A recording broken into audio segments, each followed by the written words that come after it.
if you assume that the margin is distributed equally on each side, that works. That's fine for something, say, like point spread or Asian handicap or goal line, where it's kind of close to 50-50. So it's not going to be an issue. But for something like the fixed odds in soccer and particularly in tennis, where you can get some real strong favourites and underdogs, what happens for whatever reason it is, and so many papers have been written about this in the academic literature as to why this bias exists. But what the reality is that there is more margin placed on the underdog than there is on the favourite. So for a very skewed market, so for example, say Djokovic is, I don't know, playing the ranked 100 player in the world, he might be 1.05. That's in European notation. I don't know what that would be, minus 2,000 in correct notation. Yeah.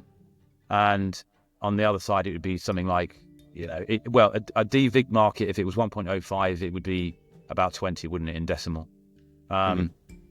What you find is that if you spread that margin evenly, you might go to 1.03 and 17. But that's not what you see the bookmakers do.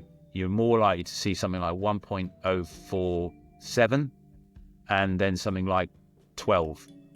And so what's happened is that the margin is a much bigger shortening on the underdog, so a much bigger margin has been applied. Now, of course, we don't know what the DVIG odds are because the bookmakers won't tell us, but when you kind of retrofit backwards in terms of the results that you've seen and the percentages of the outcomes, you realize that far more margin has been applied to the underdog, and so that's just the reality of so when you then want to DVIG something to try and find out what the true prices are, if you don't take that bias into account, it's called Favorite-Longshot bias.